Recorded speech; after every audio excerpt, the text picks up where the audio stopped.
हम लोगों को सत्संग सुनने का ये अवसर मिल रहा। सत्संग जल जो कोई पावे, मैल आई सब कट कट जावे। ये सत्संग है, ये कोई कथा और कीर्तन नहीं, किस्से और कहानियां नहीं, नाच गाना ढोल मजीरा नहीं। ये महात्माओं की अजर अमर वाणियां हैं। यदि आपने ध्यान से सुन लिया तो निश्चय ही आपको अपने मानव जीवन के उद्देश्यों के बारे में पता चलेगा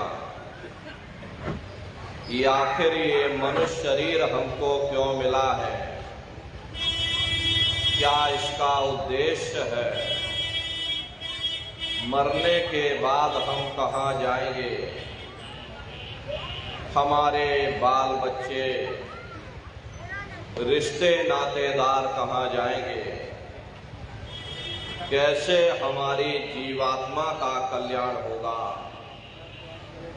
इन सभी प्रश्नों की जानकारी आपको सत्संग के माध्यम से प्राप्त होगी। इसलिए प्रेमी भाई बहनों, जो भी वचन वाणियां आपको सुनाई जाएं, एक एक वचन को बड़े ध्यान के साथ सुनिएगा और समझने की कोशिश करिएगा। प्रेमी भाई बहनों, यह मनुष्य शरीर हम लोगों को बड़े सौभाग्य से प्राप्त हुआ। ये जीवन बहुत अनमोल है। उस परम पिता परमात्मा ने हमको यह जीवन केवल इसीलिए दिया है ताकि हम जीते जी उस प्रभु की भक्ति करके अपनी जीवात्मा का कल्याण करा सकें। ये 5 तत्वों का पुतला, ये पंच भौतिक शरीर हम लोगों को एक निश्चित समय के लिए मिला हुआ। एक निश्चित समय को हम आप नहीं जानते हैं, किंतु जिसका ये मकान है, जिसका ये शरीर है, वो अवश्य ही जानता है। और समय पूरा हो जाने पर मकान मालिक जबरदस्ती इस मकान को खाली करवा लेगा। उस समय न जमीन जायदाद काम आएगी, ना ये धन संपत्ति काम आएगी। जीवात्मा को निकाल करके इस शरीर से बाहर कर दिया जाएगा। ये शरीर हमारा आपका यही जमीन पर गिर पड़ेगा, क्योंकि जीवात्मा के निकल जाने के बाद में ये शरीर सिर्फ एक माटी का पुतला है, उससे ज्यादा कुछ भी नहीं। आप इस मिट्टी के पुतले को ले जाकर शमशान भूमि पर जला करके राख कर दोगे, हमारा आपका नाम, हमारी आपकी जात और बिरादरी उसी शमशान भूमि पर जल करके राख हो जाएगी।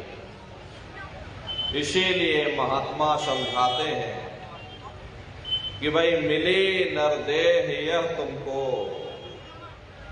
बनाओ काज कुछ अपना और पचो मत आ इस जग में, जानियो रैन का सुपना। प्रेमी भाई बहनों, जैसे रात में हम लोग स्वप्न देखते हैं, हालांकि उस समय पर हमें स्वप्न सच मालूम पड़ता है, असली प्रतीत मालूम होता है, लेकिन जब हम लोग सुबह उठते हैं, जब हमारी आंखें खुलती हैं, तब हमें होश आता है कि नहीं भाई, हम तो स्वप्न देख रहे थे, ये सब भ्रम है। ठीक उसी प्रकार से ये दुनिया भी 10-20-100 साल का स्वप्न है। अब आप कहोगे हम जाग रहे, परंतु प्रेमी भाई बहनों, ऐसा हरगिज नहीं है। जिस दिन मौत का वक्त आएगा, हम आप रोएंगे, हाय हाय करके चिल्लाएंगे कि हाय, हमने सारी जिंदगी यूं ही स्वप्न में गुजार दी। जागने का समय तो अभी आया था, जो कुछ करना था अभी करना था। लेकिन प्रेमी भाई बहनों, अब पछताए होत क्या, जब चिड़िया चुग गई खेत। महात्मा प्रेम से जीवों को समझाते हैं कि भाई, देह और गृह सब झूठा, भरम में काहे को खपना।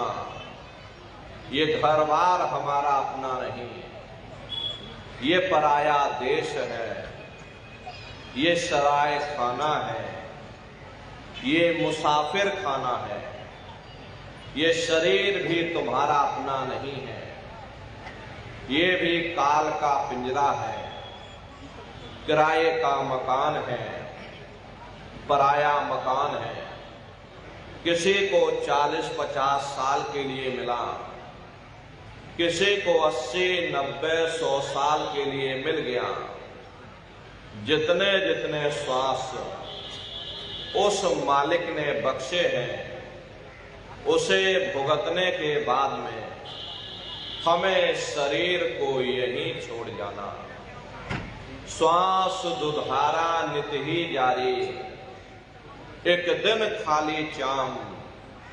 प्रेमी भाई बहनों, एक तालाब पानी से चाहे कितना भी क्यों ना भरा हो, आप एक छोटी सी नाली काटकर खोल दीजिए, तालाब में छोटा सा छेद कर दीजिए, तो सारा पानी ही तालाब से बाहर निकल जाएगा।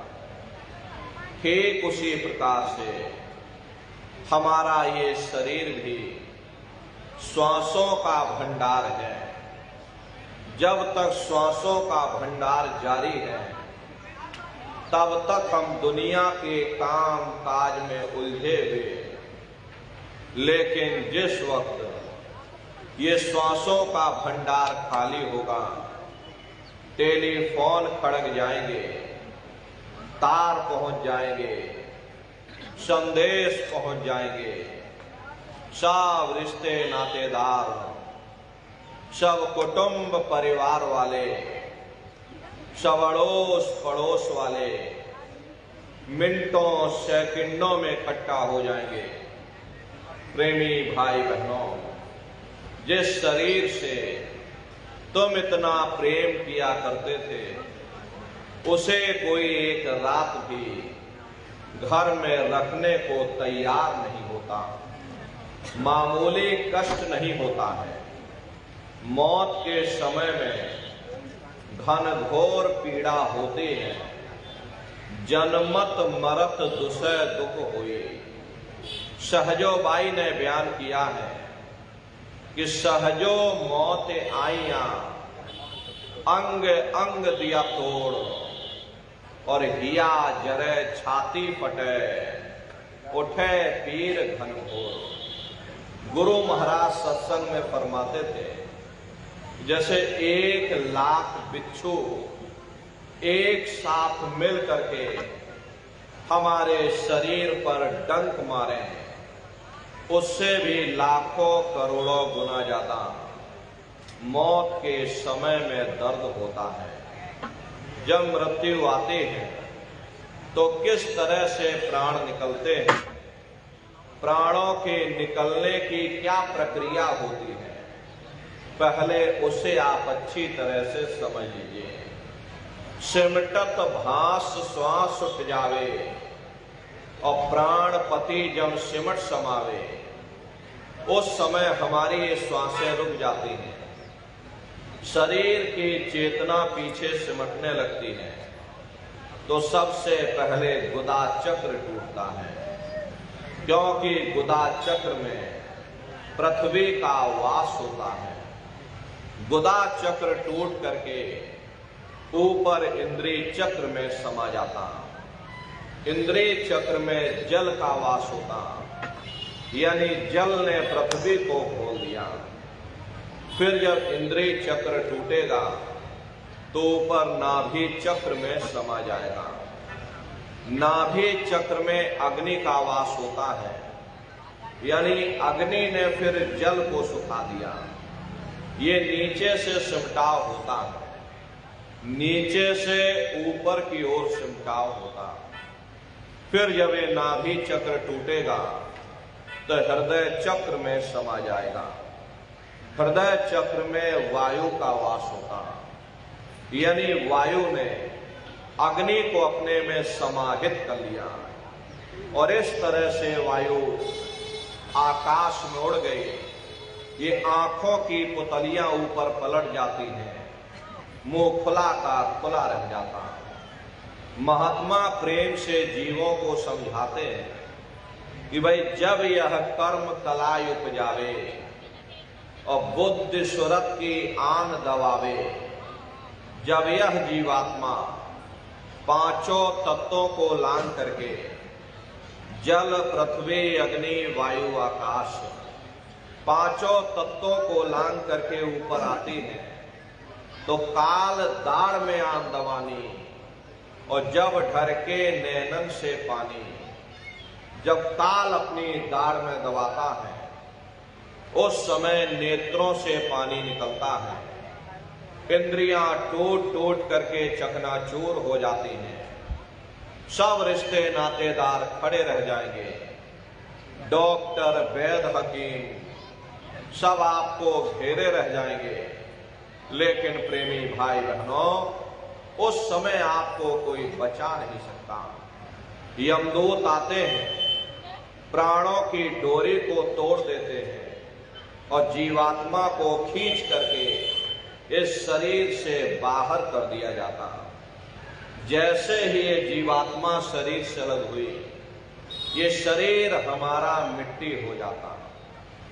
फिर इस मिट्टी को एक रात अपने घर में कोई रखने को तैयार नहीं होता। आपके कितने भी सगे संबंधी क्यों ना हो, खास नात रिश्तेदार क्यों ना हो, लेकिन एक रात कोई घर में मट्टी रखने के लिए तैयार नहीं होते। कहते भाई जल्दी करो जल्दी करो, अब इनकी शक्ल देखने में हमको डर लग रहा, जल्दी से बाजार से कफन खरीद के लाओ, जल्दी से लकड़ियां खरीद के लाओ, जल्दी से चिता तैयार करो, इनको घर में से जल्दी से उठा ले जाओ, वहीं शमशान भूमि पर जला देना। ये जो घर में इनके कपड़े लत्ते पड़े हुए, हर इनके कपड़े लत्ते भी उठा ले जाओ, वहीं शमशान भूमि पर जला देना। जिस बिस्तर पर ये लेटे रहे, ये बिस्तर भी अशुद्ध हो गया। अब इनकी छुई हुई चीज हमको घर में एक नहीं चाहिए, इसलिए इनका बिस्तर भी उठा ले जाओ, वहीं शमशान भूमि पर जला देना। लेकिन उसने कोई सोने की अंगूठी पहनी होगी, गले में कोई सोने की चैन पहनी होगी, तो उसे धीरे से उतार करके जेब में रख लोगे।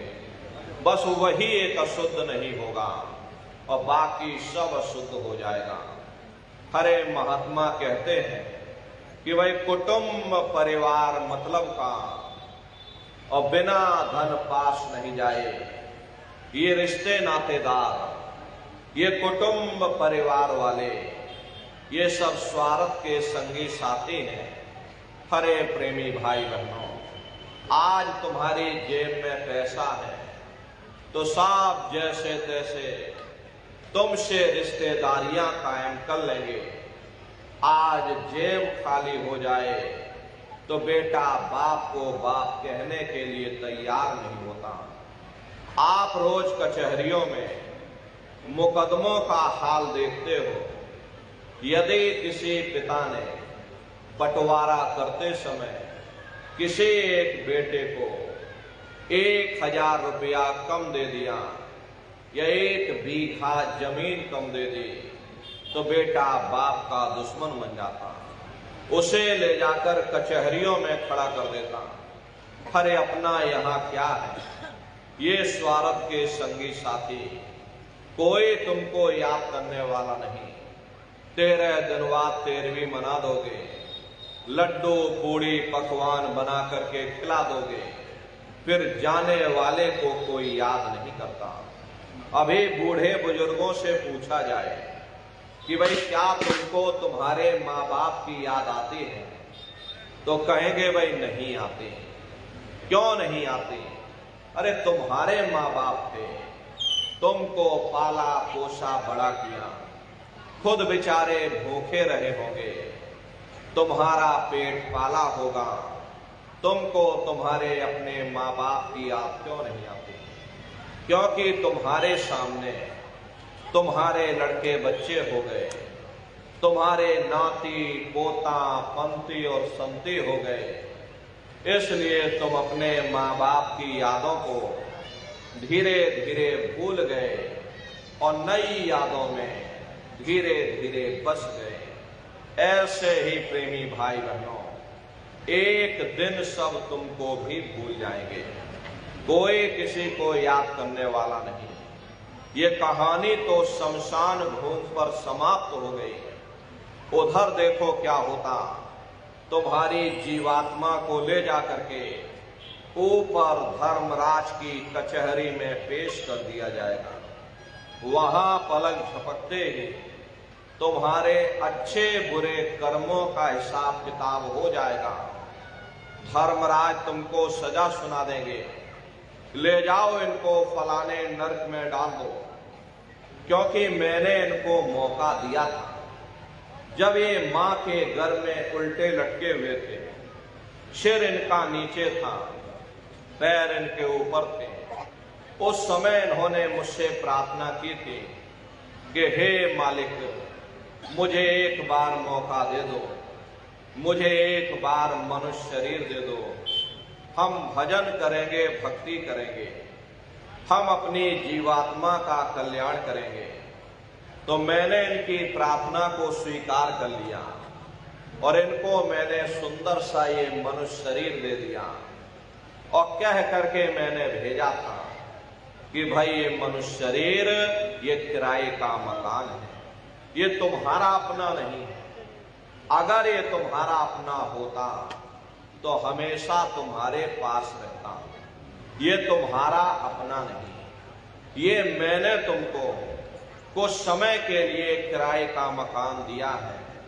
हाँ, तुम अपनी जीवात्मा को मेरे किराए के मकान में बैठा करके और मालिक की भक्ति करके अपनी जीवात्मा का कल्याण करा लेना। मैंने कुछ समय के लिए तुम सबको ये किराए का मकान दिया है।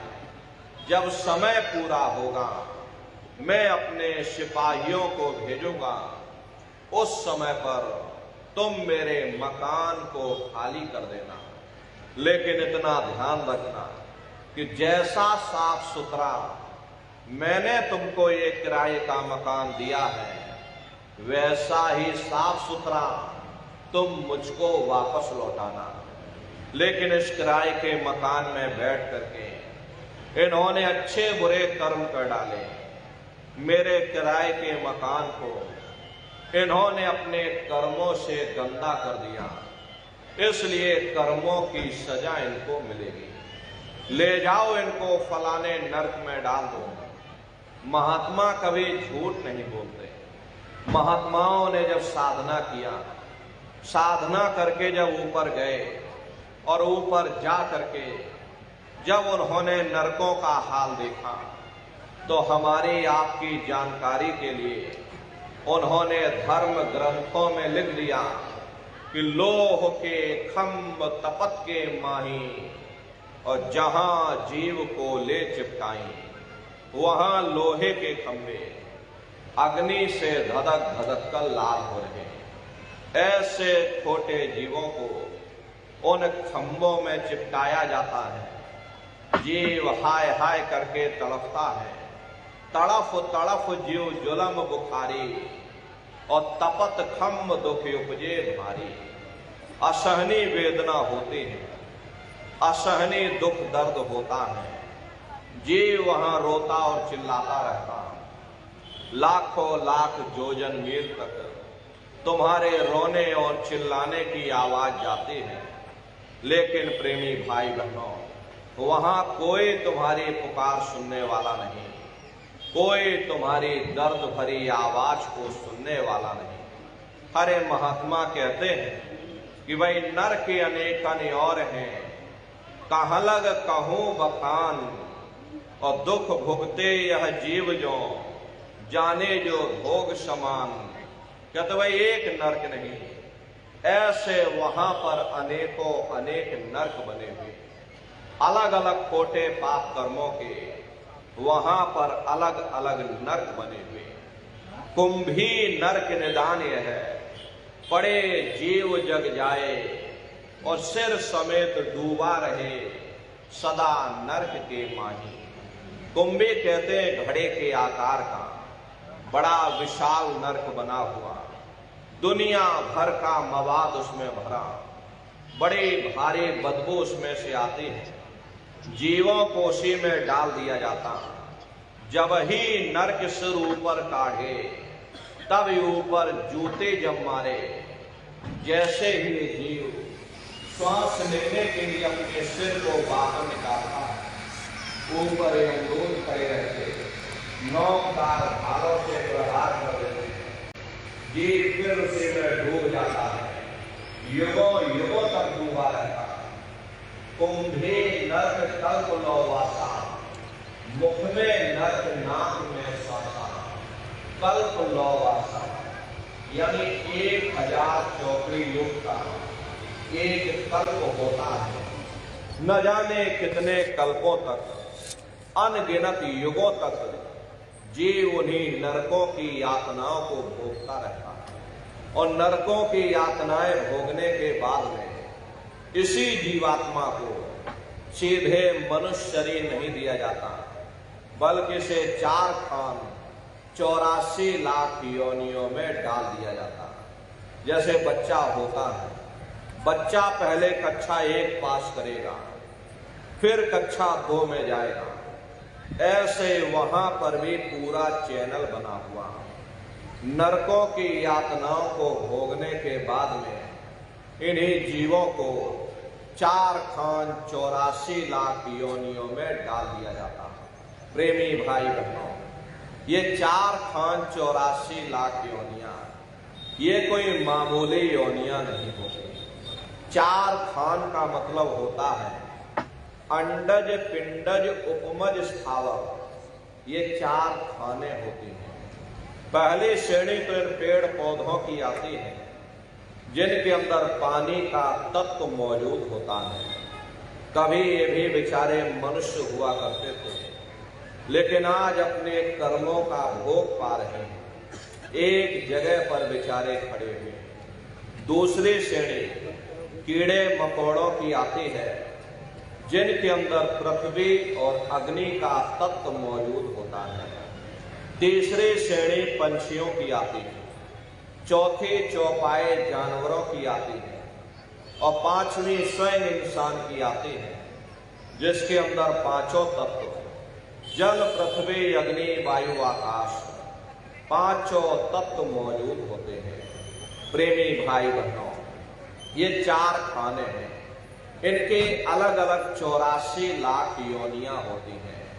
अब आप पेड़ पौधों को देखिएगा तो महुए का पेड़ अलग है, नीम का पेड़ अलग है, पीपल का पेड़ अलग है। ऐसे ही अलग अलग प्रजातियों के कीड़े मकोड़े हैं, अलग अलग प्रजातियों के पशु पंछी कुल मिलाकर के 84 लाख योनियां हैं। हम दुनिया के जीव नरकों की यातनाओं को भोगने के बाद में इन्हीं 84 लाख योनियों में डाल दिए जाते हैं। मामूली कष्ट नहीं होता। हमको आपको गर्मी लग गई तो हम लोग छाया में आ गए, सर्दी लग गई कंबल रजाई ओढ़ लिया, भूख लग गई तो रोटी खा ली, बीमार हो गए तो अस्पतालों में चले गए, अपना अपना इलाज करवा लिया। लेकिन देखो इन जानवरों को, क्या गर्मी, क्या सर्दी, क्या बरसात, एक एक रोटी के टुकड़े के लिए बेचारे दर बदर भटकते रहते हैं। किसी का हाथ कट गया, किसी का पैर कट गया, किसी को जीते जी काट डाला, मुर्गी की गर्दन ही मरोड़ डाली। अरे उनको भी दर्द होता है, उनको भी तकलीफ होती है, लेकिन वे बेचारे बेजुबान हैं, कुछ बोल नहीं पाते, कुछ बता नहीं पाते। हम लोगों के अंदर जुबान है, हम लोग बोल बता देते हैं, वे सिर्फ रोते और चिल्लाते रहते हैं। कौन उनकी पुकार सुनने वाला, कौन उनकी दर्द भरी आवाज को सुनने वाला। अरे मादा बिच्छू होती है, मादा बिच्छू की मौत कैसे होती है?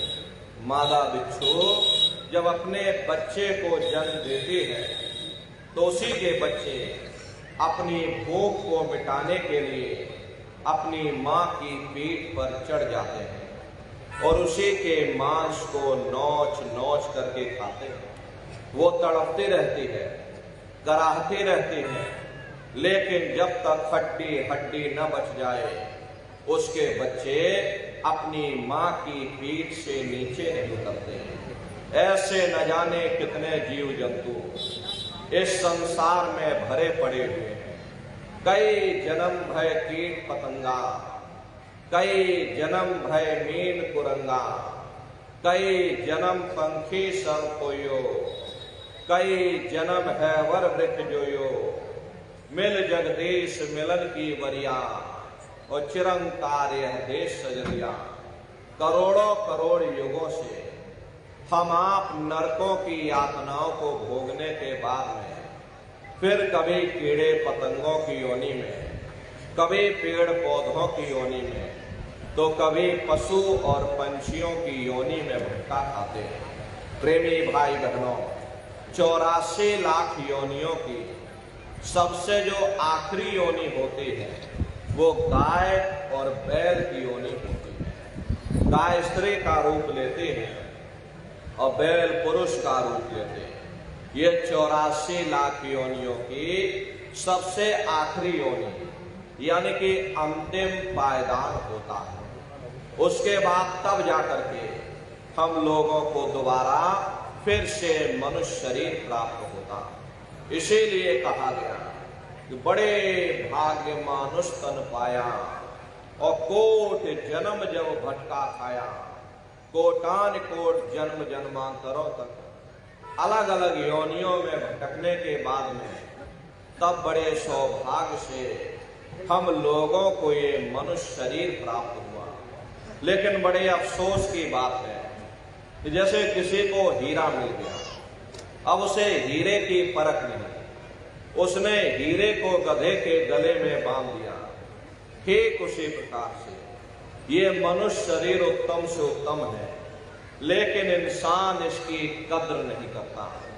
खाने पीने ऐसो इशरत में अपने कीमती समय को और श्वासों की पूंजी को बर्बाद कर देता।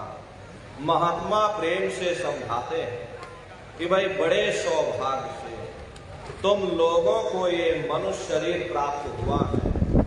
बड़े से बड़े देवी देवता भी इस मनुष्य शरीर को पाने के लिए तरसते हैं, क्योंकि उन नरकों से, इन 84 से निकलने का केवल एक ही दरवाजा है, वह केवल मनुष्य का शरीर है। इसी मनुष्य रूपी मंदिर में बैठ करके हम उस परमात्मा की भक्ति कर सकते हैं। इसीलिए संतों महात्माओं ने इस पंच भौतिक शरीर को सच्चा हरि मंदिर कहकर याद किया कि हरि मंदिर यह शरीर है और ज्ञान रतन प्रकट होए, ये असली हरि मंदिर है।